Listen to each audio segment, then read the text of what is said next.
Believe it or not, it's another VO podcast with three guys who are full-time voice actors at different stages of life, career, and location. But they have formed a bond and work together to hold each other accountable and help each other on their VO path. Three guys from different backgrounds working together, helping each other, and sharing with you along the way. Hey, what are we calling it again? It's another VO podcast. Okay, guys. Sorry, I get it. Come on, you're not my dads. Hey, welcome to another VO podcast. We're here back with episode number 20, the actual episode number 20, not what we thought was 20 in the last episode. Let's be honest, it was me who thought it was 20, and you were quick to correct me. That's right. How you guys doing? Yeah. Okay. Doing Yeah. all right. It's okay. Yeah? Wow. A little sore. You don't sound like you're doing great. Is that bad voice acting there? Trying to convince me you're doing great when you're Yeah. Meh. Yeah. Well, It's just been one of those months, man. Been slow. Well, I'll say this. It's been slow, but it's been busier than the first half of the year and in the last half of, or I said the last couple of months of last year. So, I mean, like, Yeah. I'm, definitely done some stuff, but I want more. You know what I mean? Yeah. And the grind gets to you, doesn't it? Yeah, It just dude, gets it you does. down. It Well, does. how about It's addictive, isn't it? It's addictive when you get busy and you want it to stay a certain way. Yes. And then when Yes, it falls is. off, you're so not really depressed, but you go off in a ditch. Well, it's like if you have then a great week and the next week is nothing like that, you're kind of like, oh Yeah. crap, Yeah. what did I do wrong? What Or, did I like, do what's wrong? happening? Yes. Yeah, Yes, or was that just a exactly. fluke? Like it's so easy to get in your head when stuff goes great one week and I then know. literally the next week it's the complete opposite and Yep. you're sitting there like pedaling your feet, twiddling your thumbs, whatever that looks like. But I mean, just man, whatever that looks like must be my catchphase. I Yeah. swear, if we went back and looked and listened to Your the podcast, you're going to hear me. And whatever that looks Yeah. like For me, last week was a good week. And then I get up Monday and I'm halfway through the day. I'm like, where are the jobs at? Where are the jobs? Yeah, Call me. And we want the work to come, so we're sitting there watching for it, or we're waiting for that next audition, or maybe something will hit my inbox. And what we should be doing, and I posted about this yesterday, what we should be doing is investing in next week and the week after. Yeah. Yep. And Yep. it's so easy to not do that, to go off in a rabbit hole on the internet or go do this or start watching stuff. And what we should be doing is adding to our database. Putting Right, more people in there to contact. You ain't got to Yep. contact them today, but you're setting up for tomorrow or next week. Right. And it's so hard. And that's what we talked about last week, all this self-motivation and this and this and this. It's Yep. so hard to do that. And you finally, maybe one day we get in a groove and it becomes more second nature to do it. But I'm not there yet. I have to make myself do these things right now. Yeah, I'm right there with It's you. hard. It's Yeah, just it hard. is. It is. You got to be a self-starter. You got to get up and do it. And sometimes that's hard for all of us. It is. Yeah. It is. Well, What how are we about talking about? Yeah. how about we forget about that for a minute and we do something completely unvoiceover related. Okay. Okay. I'm Right. up for that. So you know this ahead of time, but I'm saying this for the listener so they know something's up. We're gonna play Two Truths and a Lie. We're gonna start it each giving our two truths and a lie, and then at the end of the episode, we're each gonna try to guess from the other which one was the lie. Okay. Uh-huh. All right. Okay. Dealer goes first, I guess. Okay. I'll go first. Okay, here's my two truths and a lie. As a child, the school, when I was a child, the school, that's bad grammar, guys. When I was a child, the school had to call my parents because I ate my lunch too fast. I cheated on a test. I swallowed a thumbtack. Two of those are true and one is a lie. Okay. All right. All right. I did it a little differently than that, but so my two truths and a lie. One of my best friends has made a living as a professional video game player on Rainbow Six Siege, and then he transitioned that over to coaching a professional video game Rainbow Six Siege team. Okay. My other one is when I was a kid, I sang the song Rockin' Robin, stylized, I think, after the Jackson 5 at my school. And the school liked it so much, they sent me to this kind of review thing at the mall. And my parents were approached by a casting person and said, we would love to have him come join our group. And he would have to move to Branson, Missouri. So my parents ultimately decided against it. But who knows? I could have been a famous singer or performer. Okay. And then in my Branson, third is that I've been a Cowboys fan since I was 5 years old. Okay. All right. And I guess I kind of took a little different approach. In 1978, I was named the Babe Ruth Regional Baseball Athlete of the Year. In 1986, I was the opening act for Pam Tillis.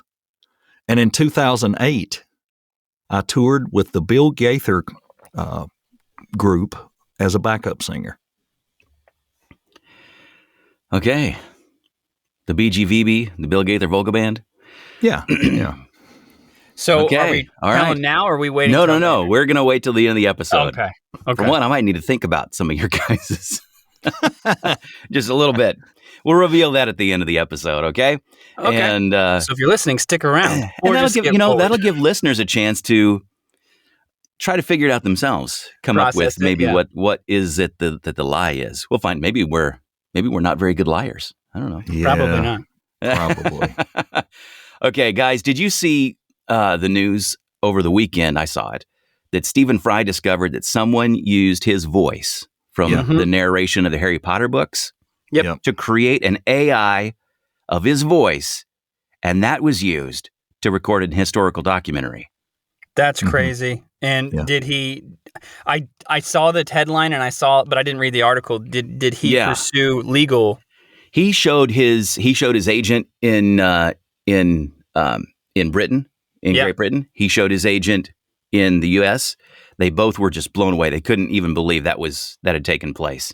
And so, I'm sure they're trying to figure out what legal action they can take, obviously. So today I want to talk about AI, artificial intelligence, specifically about voiceover, about AI being used to replace voiceover, right? You know what I'm talking about? Oh, yeah. Have you guys encountered that? Yeah, I even got yesterday a guy sent me a job and sent me an AI sample with it. This is the pace we want. Yeah. He didn't care about I've got that He too. didn't want it to sound like he didn't want me to sound like the AI voice, which was British, by the way. But he wanted me to follow the tone. Not the tone, but the pace. I actually similar thing happened to me recently, but seeing AI out there is not anything particularly new. At least over the last year, maybe year and a half, you see these jobs out there, and we talked about it in I think in the rates episode, talking about seeing the TTS jobs, the text to speech jobs, or just people just blatantly saying we want to use it, we want your voice to train AI, and it's like, no, no. So it's definitely not something super new, but I heard it for the first time. Like I said recently, there's a project that I might be a part of. There's a lot to it that I can't say, but I was shown a clip to kind of get an idea of the tone and the vibe, not necessarily the voice, but just the vibe of what I was going to be narrating, so to speak. And I did not realize the voice was AI until afterwards, and they told me that. But one of the things, which is encouraging, they told me is that AI can't emote and can't act. Like it can mimic someone. In this case, they wanted it to mimic someone, a certain celebrity. And in all honesty, it did sound like it to an extent. But again, when I went back and listened to it again after the fact, I did hear that it was still kind of robotic. Not robotic in the way that it was like a machine, but it didn't act. It can't act, which there lies the key. That is true. AI might, soon take over like those smaller end jobs that don't really care about the emphasis. That don't care. Emotion. Thank you for using that phrase. That don't care. Now, before we go any further, let me say that, to the listener, we are not legal experts. We are not experts in how AI is created, whether through legal means or illegal, means like stealing Stephen Fry's voice from the Harry Potter novels. And we don't necessarily understand the broad scope of this issue, but we need to talk about it. I want to understand, more about it. Yeah. So let me ask this. What is wrong with giving your voice to, as you mentioned, Jake, to a TTS job. I mean, that job was worth thousands of dollars. Because I know exactly which one. We all saw it this week on Voice 123. This week, yeah. Yeah. It was like $54,000 or estimated. Yeah, I think what it came down to was like $1,100 per finished hour. Right. That's a lot of money. What's is. wrong with that? What's wrong with that? You can make Now, it was clearly, it said, this may be used to create synthesized voice later down the road, which is what they mean is, we're going to use this to make an AI voice. That's what they mean. It's wrong because you'll never have control of where it's used. And you won't get compensated for it. And you will not be paid. You're not going to pay for using your synthetic voice. Here's more money. Wrong. Yeah, that's the two things. There's there's a third, and I can't remember. I wrote it down. I forgot, but that came up when I went to the vocation conference. There were the 3 C's, and I forget the third C. But control and compensation are the big ones that jump out to me always. If I can't control where it's used, then no, I want no part of that. And if I'm not going to be paid every time it's used, and the difference is if you are contracted to do your voice on an AI platform and they are putting it out there and it's not even really under your name. Sometimes they'll put a false name on there, but you're getting paid for that and you have control over who gets to use it. You approve those projects. You can say no. And that's different. But when you do this, you are signing everything away. Everything. Yep. It's in the they're going to make you sign a contract. If you do an AI, it's in perpetuity. They own it. Yeah. You don't. You no longer own your voice. You no longer own exclusivity to your voice. Yeah, and they even put in there they can sell it to somebody else. Yeah, absolutely. So and then it can just keep being sold. Why would you ever want to do that? And there's still people that are auditioning for that. Like, what did you say when we saw it, like, later in the day? Like, because you had gotten it later in the day. Well, I'm a little bit lower on 1, 2, 3 than you guys are. And so, I saw it later in the day, and there were 20-some auditions. There should be 0 for that job. There should be 0. But those 27 people, either one, don't care, which is crap, because, like, your community cares about you and doesn't want you to do that. Or 2, they don't know, which is sad because it's like, man, start educating yourself. I mean, $4,000 sounds nice and it's going to get you through some times.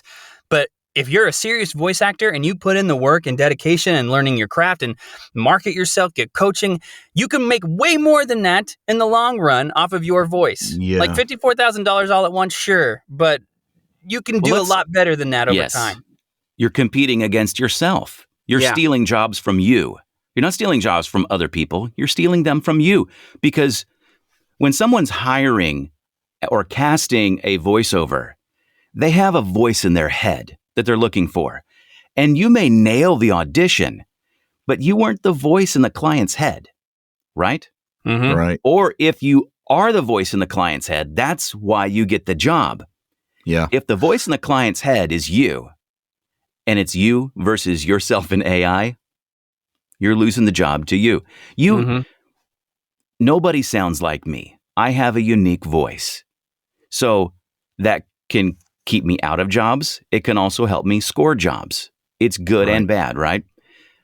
But the uniqueness that I'm selling of my voice belongs to me. Nobody else owns that. And they shouldn't. Mm-hmm. Right. Correct. I mentioned just a second ago about I booked a job yesterday and it said in the specs, absolutely no regional dialects, no accents. Yeah. So I gave my Gen Am take I went through, picked out the words, made sure I did a really good job on my Gen Am take. And then I did me. Accent? Oh my gosh. And then I just relaxed conversational me on take 2. They booked the job and said, please record it like your second take. Well, wait a minute. You said in there you didn't want that. And they said the client loved the slight accent, subtle Southern accent, because it makes you sound human. Because it fit. But it makes you a person. It does. It's real. It's real. The other, when I read the other, it's still me, but it's not really me because I'm having to concentrate on not saying certain words. So, and AI could probably fix all of that. They could probably take and model your voice and turn it into a Gen Am voice with no regional dialect at all. And, Maybe, I even thought about that. If I were able to link up with one of those companies, maybe I should do that. Let them do a AI model of my voice and let it be a Gen Am voice. And when I book a job like that, let it do the job. If they couldn't really hear it and it were more e-learning or whatever. But like you said, a lot of commercial stuff, not going to fly. Well, let's go ahead, Jake. I was going to say, like, something to kind of touch on that, like, and I don't remember who you might have talked about was doing this, and I don't necessarily want you to name them if you don't feel comfortable, but didn't you say that a voice actor who was actually training their own AI, like, so they could... There like, are several. There's several? Okay, so that is a thing then. Yeah. Okay, so you can own your own AI then, essentially. Yeah. I heard, I can't remember who was in the conference who talked about it, but they had used a certain company. And of course, like I said, they put them up under a different name. It's not under their name. So if somebody goes on there and searches, say, I want that voice, he gets paid for that. He said, it's really nice, income that is being made without me doing anything else. Sure. And that's going to continue to grow, I think. I think we're going to see more voice actors will have those bank voices. But as long as you own it, then that's the... As long as you own it, it's fine. Yeah. Right. So that's okay. Something to consider then. That's okay. And like he said, it's going to catch some of the lower paying stuff. People will go on there and do that. It's less money. But he said, hey, look, it's residual income for me. I don't have to do anything. Right. So it makes sense. That part makes 100%. sense to me. Yeah, it does. Yeah. This, like Alden said, it's the knowledge. Everybody's got to get educated at the difference. Yes. And we don't fully feel understand it enough. Yeah, right. I don't either. And I'm learning. I mean, I learned a ton at the conference, but to come in here and say, yeah, we're stirring up a discussion and we want people to start thinking about it and looking into it more than we're saying we know everything and we're telling you we don't. We worry about it, but we want the newer people to really look into it because they are likely the ones in those 20-something auditions. Mm-hmm. Yeah. Likely. Yeah. Right. Very likely. I agree with that. Let's talk about the control aspect. You mentioned that as one of the 3 C's, Troy. Mm-hmm. So I'm a person of faith. My faith is very important to me. There are some jobs I'm not going to audition for. There's some jobs I'm just not going to do. And you see based on whatever your morals are, whatever your decisions are that you want to be identified with, your voice is going to be on, right? Right. When you do those things. So we have a right as voiceover actors to turn down work that we just don't want to be tied to. Of course. Right. And whatever your stance is on anything, that should be a freedom we have. But if an AI is created of your voice, you don't have that control. You don't have that choice. And all of a sudden, something that sounds like you is identified with something that you don't want to be associated with, It can happen, especially if you sign it away. Yeah. Yeah. So people need to be very, very careful when they're looking through these jobs and identify what it is being used for. If it's going to be used creating AI, what are some warning signs to look out for, guys, to say, this doesn't smell right. This doesn't look right. I think they might be creating an AI voice. What would you look out for to make sure you didn't put your voice to that?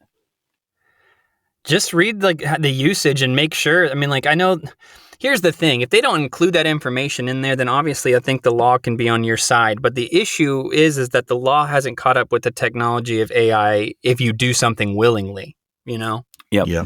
Now, if they don't include that information and they're training an AI with your voice, but you didn't know that, I'm interested. That's why I asked kind of about what Stephen Fry's process was, and I'm sure they are taking legal action because he clearly didn't give consent. But That's right. Was that it? Consent, control, and or I guess control and consent might have been the other C. Control and consent are the same C, aren't they? Troy will think of it as soon as we are done. That may be right. You'll Maybe think of the other control, C. consent, and compensation. That may be correct. Yeah. Yeah. But anyway, I mean, I guess it just depends. But I mean, always read the details of any audition, period. Mm-hmm. I mean, that way you know exactly what you're auditioning for. I will say, sometimes you don't fully know what you're auditioning for, and that can be a good thing. Again, the project that I encountered that AI on, the project description was very vague.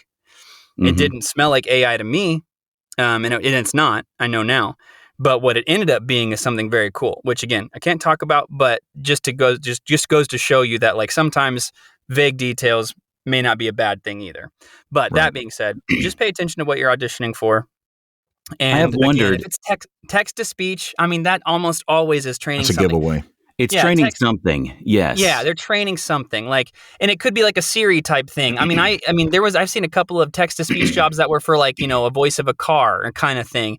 And those are a little different, but you do have to watch if it's something like we want to use your voice as like the voice assistant in this new car that's coming out. That might be cool. Yeah, that would be cool. But you got to see exactly how much of your voice they're going to own. But we also reserve the right to continue to do this in new models or to sell your voice kind of thing, et cetera, et cetera. Right. You just, again, you always, and if that's not included, it's okay to ask questions. You can even audition for something and ask questions in your proposal. If they want to explore further with you and, message you directly kind of thing, and you're kind of, I'm basing this off of like a 1-2-3 proposal or a voices.com proposal.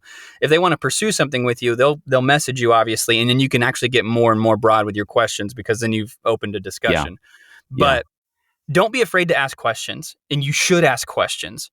Make a list have a list ready, honestly, for something like that. Like if I'm going to audition for this job, these are the questions I have. Because even if you do an audition and they want to use you, you ultimately can be like, you know what, this isn't for me after all, based on what you've said, kind of thing. Just because you audition and get the job doesn't mean that you have to follow through with it. You can absolutely always say, no, never mind, I'm not comfortable. They can always hire somebody else. Or stick three words in that proposal. Pending contract review. Right. Put like that in there. That's a great, then then if you do happen to get it was in your proposal, get it reviewed. And don't go to an attorney in Podunk, Tennessee. Go to somebody that knows a VO contract and understands the usage and entertainment and everything. Yeah, get an entertainment person. Ask the community. Yeah, and there's one that's very, very popular. If you want to know that one, email us. I'll email you his contact information. Okay. He did one for me last week. Very reasonable to review it and get information back to me within 2 hours. So you can't beat that, Yeah. And it's worth it. It's worth it to get that done because we're talking about a lot of money here. Yes, a lot and of you're talking about money. Yeah, you're leaving a lot on the table, and you just want to make sure. And I like what Jake brought up. There was something that came up the other day, and I can't remember what the voice was, and I saw the thing, and it was kind of like what you're talking about, and they were going to train it for this and this and this. But I remember it said in there, and possible use on other projects. There is your your no right there. You say, no, this will be only for this project. I will only agree for you to use it for this project. You cannot use it for anything else. And if you stipulate that, they can't. If they hire you, they can't. Just be sure you got everything in writing. Anything in writing is pretty much, and I've had an entertainment lawyer tell me this. I mean, like, if you've got it in writing, even if it's email, even if it's not a signed thing, that's still technically binding. It will hold up if you ever have to go to court and stuff like that. And a lot of times, if they're the ones breaching the thing, they'll, and it's found in favor of your defense or whatever. A lot of those court fees go back to them anyway. So again, it's always worth it to just know what's up and try to protect your intellectual property, because that's what it is. Your voice is your intellectual property. Yeah. You own it. It's yours. And there's there's only two parts to a contract: offer and acceptance. Yeah. And if your offer says that they can't use it anywhere else, and they accept that and hire you, exactly what Jake said. If you have that in a proposal, in an email, in something in writing, and they replied back to it and accepted it, it's a contract. Yeah. Yep. So you're good. But my gosh, just look for trouble words, exclusivity, perpetuity. Yeah. I don't know what other keywords you look for outside of that, but there are others, I'm sure, where they're saying possibly used on other projects, blah, blah, blah, whatever. Just watch for red flags. There's a ton of them. And what I also learned in the conference is, Nava had gone up to D.C. the week before that conference to talk to people about the AI stuff and what was going on. And the AI companies in general, the legitimate ones, they want to protect and work with voice actors. They want this to be a partnership. They want it to be right. They don't want to damage our business, but they also want to further the AI side of it to where if it'll prosper or however it's going to prosper, they're a part of that, but they also don't want to cause detriment to all of us. Right. And I think that's a big key. They have to be educated as well. They need to understand what we need and what we want from AI, and we need to understand what they plan to do with it. And that, well, that's the thing too, is like, you hear all the time. I mean, it was kind of like that post you shared. I think maybe it was either Alden or Troy shared that post yesterday about a job that we all saw recently that was like $600 for X amount of spots locally, but for 4 years usage. And then someone said that they replied to them with like proper union rates, telling them that the rate they were proposing is just not right. And they acted like they didn't know, which is like, it's kind of shocking, right? Like you think like anyone who's dealing with AI has clearly got to know that this is, that these rates are wrong, or like in perpetual use of this voice without compensation is wrong. And then you find out they don't. Like, it's always shocking. So I guess what I'm saying is like, you should always approach something, and I don't want to say assume because we know what assuming means. But you should always approach something as if the person or the people that you're talking to aren't necessarily educated on what's proper and what's not when it comes to rates in your voice and whatnot. So even if they do know, it's always okay to put in a blurb. And by the way, I'd love to discuss what proper rates are for this, or just putting in there, I don't agree to extra use outside of what's discussed here, yada yada yada, and that opens up the door for constructive conversation, something that I'm probably using the wrong words. I'm not very vocabularily inclined, but I'm just saying, hence vocabularily. Anyway, always try to open the door in a polite, nice way, in a professional way for discussion, right? For great discussion and for a good discussion as far as where you can take, educating people about proper rates for using your voice outside of you just recording something. And obviously we're talking about AI, Yeah. Well, talking about the in-perp usage with anything, that kind of loops us back to AI. Mark Scott was talking about in one of his Friday, where you can ask him anything on Fridays. YouTube, have you watched any of those? Have you seen those? Yes, he does a great job with those, and I watch them whenever I can. He was talking about AI, and he gave the example of, if you do one of these TTS jobs and your voice is being used now to create commercial work for a pizza spot, say Pizza Hut, right? And now your AI voice is being used to create that Pizza Hut, and you sold your rights in perpetuity for that. That's like you being hired to do a Pizza Hut job, but not getting paid for it. And now you want to audition for Little Caesars. Well, you can't compete with yourself. You've now sold your rights to Away. So you have cost yourself work. You have cost yourself the opportunity for jobs. Now that kind of blew me away when he said that. It made me understand, as did this Stephen Fry deal, that we're dealing with a pretty broad topic here that really is something that the industry has to deal with.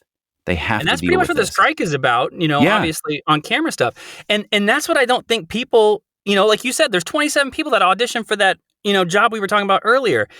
They're not realizing what they're selling. Right. And what they're potentially going to lose if they get that job and do that job. They're not realizing it. Right. They think they're going to make $54,000 to record that, however many hours it was, and then I can move on to the next thing. No, because there's not a now next thing. You have given away all of it. And people think, well, I heard somebody the other day say it's ridiculous to price things, but for so many words for so much. And here I'm talking about the Fiverr approach. Well, it is and it isn't, because you have to then separate out the usage. So, I'll record 50 words for $100. I'm just throwing something out there.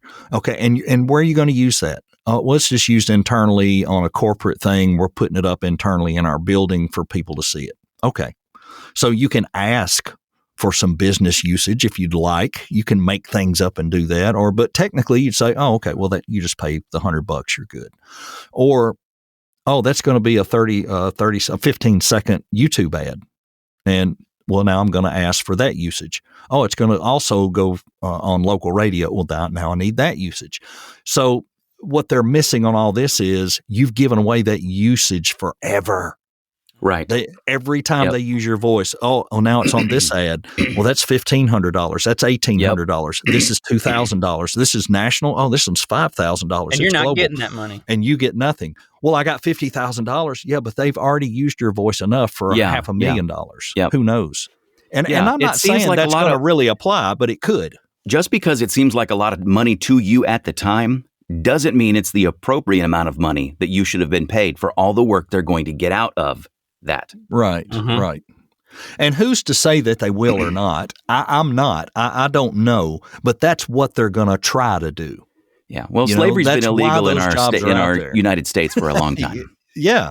But that's what they're doing. They're enslaving your voice and doing what they want with it, and you get nothing. And understand that it's not just they're using your voice and getting something. They're using your voice and now you can't. Right. So they're taking jobs from you. They're not getting anyway. I won't go off. It's so frustrating. Like all of us can just go on and complain. I mean, I say complain. We can go on angrily, passionately, just talking about this stuff. And what's frustrating is that you see people auditioning for these jobs, and you're like, you're not doing yourself any favors, that's for sure, and you're not doing the community any favors, because as long as people keep auditioning for those things, those companies are going to keep putting out auditions like that and jobs like that, hurting the community. What we can do from a passionate side of it is encourage people to. Nava is your biggest advocate right now. Tim Friedlander, Karin Gilfrey, they are our biggest advocate to get laws in place and get word to Washington. They were up there a couple of weeks ago to push this to where your voice, your intellectual property is protected. And this is new, so it's got to be done now, quickly, and they are pushing that so hard. So if you are not a member, you should be. Maybe you can't afford to join, but you can send them $25 to help, because this is all out of their pocket and what comes out of this membership, and they're having to go to these things, and they spend hours and hours and hours every week advocating for all of us, and we need to support that as best we can. I know they've got some kind of ball or something coming up later on, and it's in California. Is it a gala or something? Something like that. And I can't go to that, but maybe I could just send an extra $25 or $50 and say, I don't want a ticket, but here's a donation. So if you're in this and this is your thing and you want to help us protect this industry, please give to them and help them, because I fully believe in it. I mean, there are causes to believe in, and there are causes where you go, yeah, okay, whatever. This is one I know they are dedicated to doing the right thing to protect us, and they're the right people to do it. So please, if you can, find them online. You can just Google NAVA Nava. It'll come up. And give a little something. Did you guys touch on Nava when you had Karin on your? Yeah, we did. You can go back to that episode on the VO Life. I interviewed Karin Gilfrey, and from about a month or two she ago. Talks. Yeah, it's been at least. And hey, I've got big news. This month, coming up right here on this podcast, Lala Pettis will be joining us for our celebrity interview. So I was going to ask you about that. Yeah, that's fantastic. That is fantastic. Yeah, she's great. So she'll be here at the end of the month. I got the confirmation just as I was sitting here that we'll be on 1 week from today. We will record with her, and it will come out that Friday. So I look fantastic. Were we going to have Charles calls her anti-law, so we'll see. Well, were we going to have Charles on with us? Didn't we talk about having him? We talked about doing that. That might be another surprise. Yeah, we could do that. Okay. We could do that. So that'd be fantastic. If you heard that, forget it. Yeah. Hey, we're still recording here, guys. Oh, crap. We're giving away the secrets. No, that's fantastic. I think people will want to tune into that. Yeah, I think they will, because she is so good on the Boss podcast, and she is so knowledgeable. She knows so much. And I even went on a thing with Dan Marion. He's kind of affiliated with law and does a thing. I can't remember what night of the week. It was late at night, and it's a Zoom meetup. And I went on that, and that was a lot of fun to do. But I got look forward to it because we're going to have questions. I know we're going to have a lot of Oh, for questions. sure. Yeah, And yeah. I got to meet her and talk to her a couple times at One Voice Dallas, and then I actually had a Zoom with her a week or two after that as well. And she's just great. You guys are gonna like listening to her and what she has to say. Yeah, I can't she's wait. Super fun, I can't always wait. smiling from what I remember. Yeah, super great. And I'm just that's great news. That's cool. I'm glad that you got Yeah. that while we were doing the podcast because No honestly, kidding. Alden and I So, had no It's a great idea. teaser. We had, Well, we didn't know. talked about He possibly shocked having her on us, there. didn't he, Jake? Yeah, he and did. I was we're- like, he said, we have big news this month. And I'm thinking, news. I don't remember What? you talking about this before the Well, show. now I'm Well, excited, but I'm let gonna me get tell you what's we're a high distracted. possibility for next month. I've talked to Mary Lynn Wissner, and very good chance we'll have Mary Lynn maybe next month. I haven't worked out a time or anything, Okay. but we've had a couple of emails back and forth, and actually concerning Sabrina Farrows, if you guys remember that name. Oh, that was yeah. I do. the email hassler. Yeah. Discovered their she identity? had, well, not yet. It's still being worked on, Oh, but gosh. Sabrina actually went at Mary Lynn. I thought, of all people in this industry, Wow. why would you bother her? You know, just such a sweet person and successful person. And why would you go to someone like that and start hacking away? I don't get it. If anybody's going to waste don't their get it. time, and let's talk about it, your one time on Earth being negative, trying to take other people down, Yeah. What are they've you got to have doing? just the worst, saddest life. You know what I mean? Yeah. Like, you guys, we get one go around, at least to my knowledge, and I'm not going to waste it going out of my way to be mean to anybody, and I would encourage you all to do the same. Yeah. Well, a wise person be once kind. told me that some people just aren't happy unless they're mad. Oh, Yeah, Yeah. that's true. There are people that way. I was married to one. I should know. That's another story. Okay. I'm hosting this thing. I've had to go back to my notes because you distracted me. I have one more question Oh, okay. concerning AI.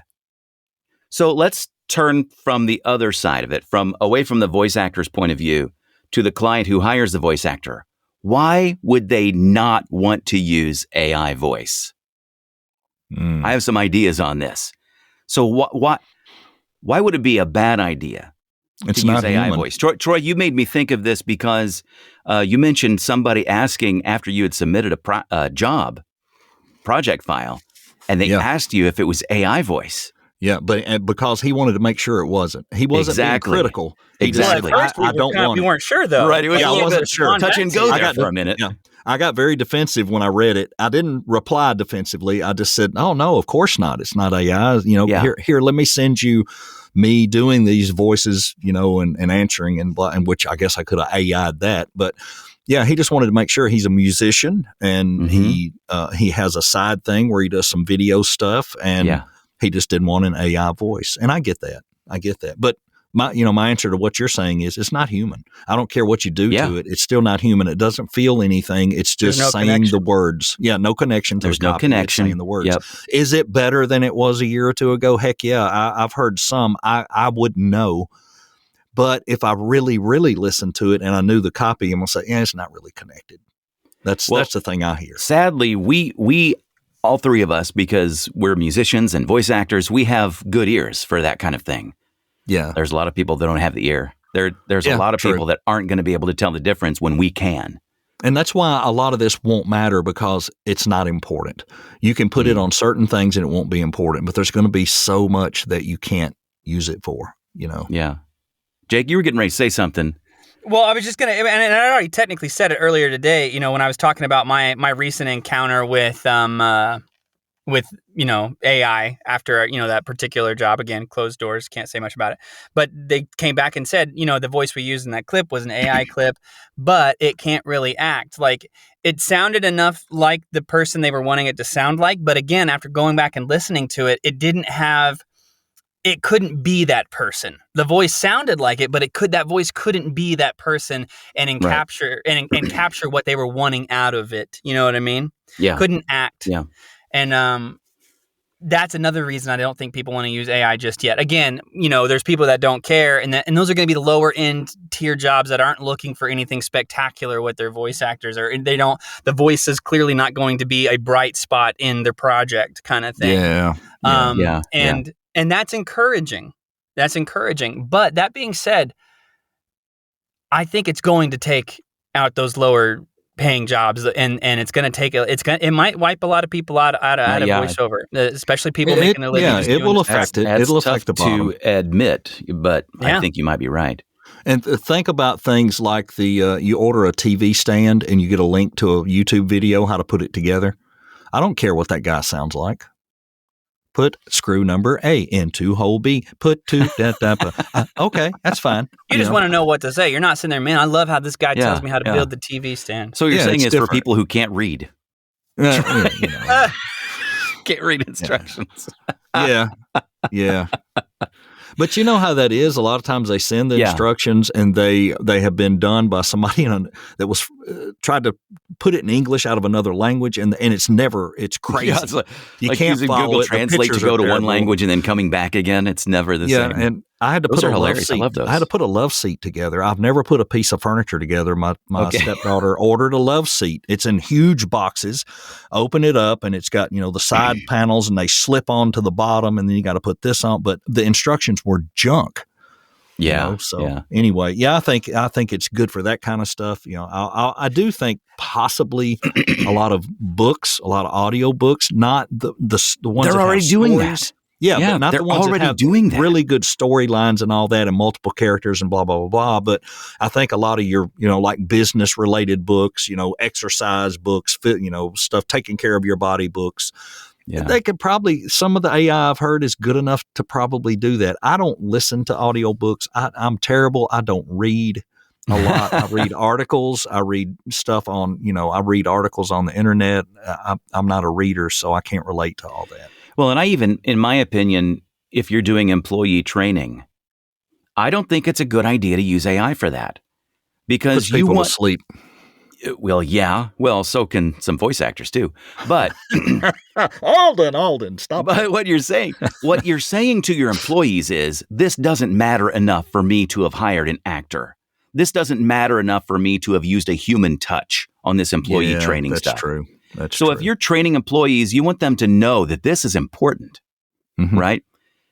And you need that human touch to get that through. And AI is just not there yet. AI, hire human. Yeah, and that's the bottom line to all of this. Hire human. Please hire human. Hey, that's what Liz Atherton's thing, Cast Voices. They have that hashtag, hire Isn't human. that cool? I like that. I love it. It's so in addition to shop local, hire human. Shop people. Shop humanity. Yeah. Shop people. I don't know if we should go say shop people. It sounds like a high school shop, Yeah. There's a shop people. All those shop people. Before we talk about our truths and lie thing, I know we're probably close to getting to do that. If there's anybody out there that's listening to the podcast that has a very creative art side to them, and you'd like to create a logo for us, hey, I would love to see your ideas for another VO podcast. You could email that to us. We could go into, Canva or something and come up with something. And yes, we have a thing we're using right now, but I'd really like to see if anybody could come up with something really neat. Just don't use AI. Yeah, and not the standard headphones and a microphone or something. Yeah, I mean, I've seen that. We all three wear glasses, and I've had the concept in my head of 3 different pair of glasses, or something. That'd be cool. Yeah, but you know what? They're all kind of similar too. I think mine are a little broader, like wider. Like mine are just readers. You guys are old if you need glasses. Well, I've been wearing glasses since I was in 4th grade. Yeah, I've had them since I turned 40, so I'm about to turn 60. Yeah, I've actually had readers since I was in my 20s. Yeah. Well, is it truth and lie time? It is. It is. Who wants to go first? Of that. You guys want to guess mine? Yeah, I don't. You need to read them again? Yeah, no, I think. You can if you want, but I think I remember yours, and I could be wrong, but I don't think I would have called you. It's been 40 minutes, so let me hit it one more time because mine is short and to the point. Right. When I was a kid, the school had to call my parents because I ate my lunch too fast. I cheated on a test. I swallowed a thumbtack. I mean, the obvious one would obviously be swallowed a thumbtack, but I'm going to go with something not so obvious and say ate your lunch too fast because I don't know why they would call about eating your lunch too fast. All it is lunch too fast, and he is off the walls. Lunch is 25 minutes. He ate it in 5, and we don't know what to do with him for those 20 minutes. I don't know. Yeah. I'm going to say lunch. Me too. Okay. Me too. number 2 is the lie. I never cheated on a test. I didn't cheat. I'll be darned. I cheated on a test. No, when I was a kid, I went to a small school, and there were 4 boys, 13 in my class, four boys, including me, and we got the great idea that if we ate our lunches too fast, it would make us sick. We'd throw up and we have to go home. So we all got sent to the expression on Jake's office. face is priceless. Like, he's just like, what? What? Really? I mean, because here's the thing. I eat super fast. Yeah. So I do too. it doesn't make me throw up, but did you throw up? No, we didn't throw up, and we didn't get sent home. But we got in trouble, and our parents got a call. Here's funny. what your stupid sons are doing. And I did swallow a thumbtack when I was in kindergarten, because you used to have all-day kindergarten, and you would take naps. There would be nap time, right? Oh, no. Yeah. So my nap spot was under the corkboard. Uh-huh. And I was reaching up playing with a thumbtack, and the thing fell out and dropped right into my mouth. And you swallowed it? Right. I didn't swallow it. It was stuck in my throat. Wow. Did you have to go to the... when my mom got the call that I had swallowed a thumbtack, she needs to come get me. And she's like, he swallowed it. Well, what am I going to do? It's going to come out, right? That'll hurt. That could hurt. I didn't swallow it. And so I don't know. I don't think she hung up and had to call back, but the principal got on the phone. No. You don't understand. It is stuck in his throat. So, wow. Yeah. Let me tell you real quick. Let me tell you a real fast, funny story. We're sitting in church on a Sunday. My son is about 2 years old, and this is Josh, who's 20 now. And unbeknownst to me, he had taken a tic-tac, 2 tic-tacs, and shoved them up his nostril. Oh gosh! So he's just sitting there, and as they began to dissolve, their peppermint, it started burning. Of course. So he's flailing around, and I don't know what's wrong with him. He's not telling me what's wrong. Out the door we go. We go flying to the ER because he's just holding his head screaming.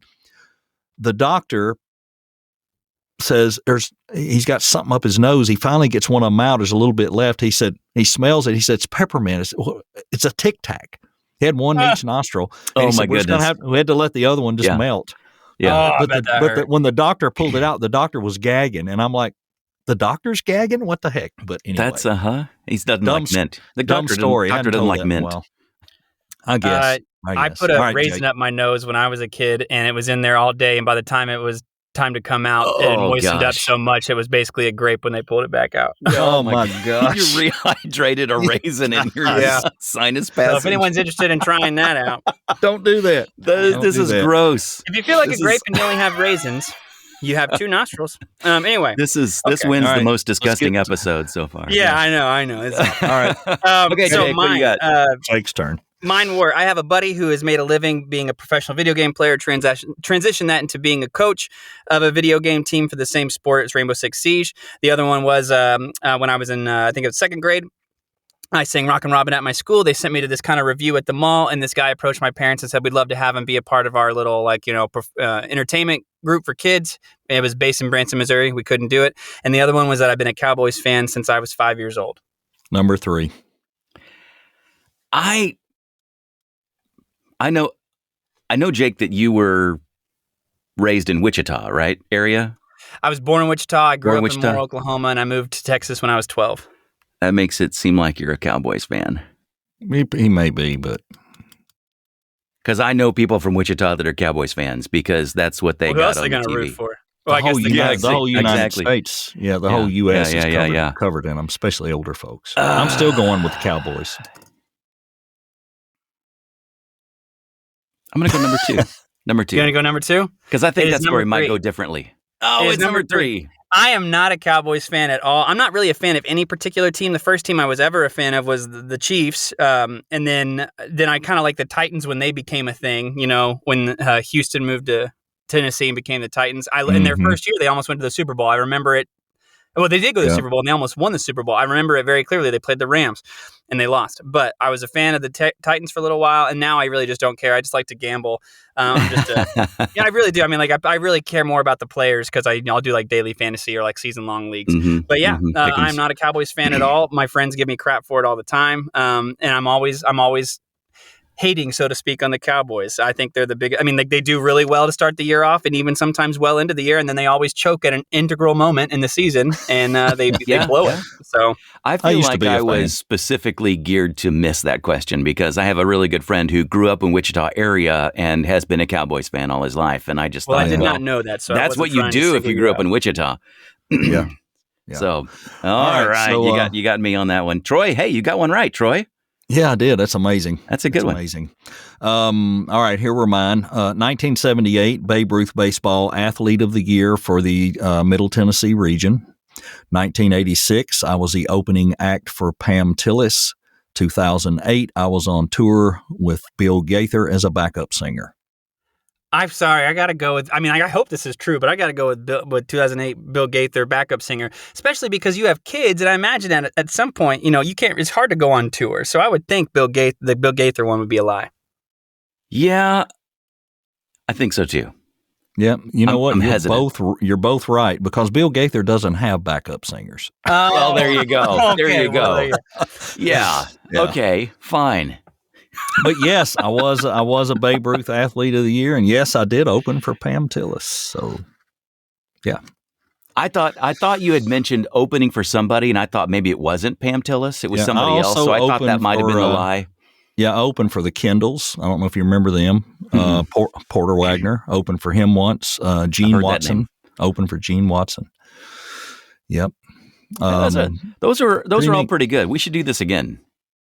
I don't know if I can make up another lie, but sure. Oh, yeah. Well, I'm really not good at lying. My girlfriend sees right through it all the time. If you practice, you get good. I love it. I love it. I think the next episode, Jake should sing Rockin' Robin. We need a karaoke track. That'd be, right, yeah, we'll get that. All right, maybe I'll record it in the booth and you can play a little snippet of it or something. There you go. We can do that. That'll be the opening for the Lollapetus interview. There you go. There you go. Yeah. All right. Well, guys, I think we need to wrap this up. We've gone and congratulations to anybody who stuck around and listened to the answers because this ended up being a little bit longer episode than we expected. But we're glad you listened. We hope that you do watch those auditions and make sure you're not getting yourself into a situation where you're giving your voice away for really pennies on the dollar, even if the price says $54,000. You're selling yourself short. You're doing something that's going to hurt you in the long run. That's our opinion. And don't sell your voice to the devil. That's exactly. Don't exactly. Do it. And so we're glad you listened to It's Another VO podcast for the actual real human Troy Holden, the actual real human Jake Sanders, and I'm Alden Schinnerberg. Maybe I'm a robot, maybe not. We'll see you later. See ya. Keep on grinding. Goodbye. Thanks for making it all the way through another VO podcast with Jake, Alden, and Troy.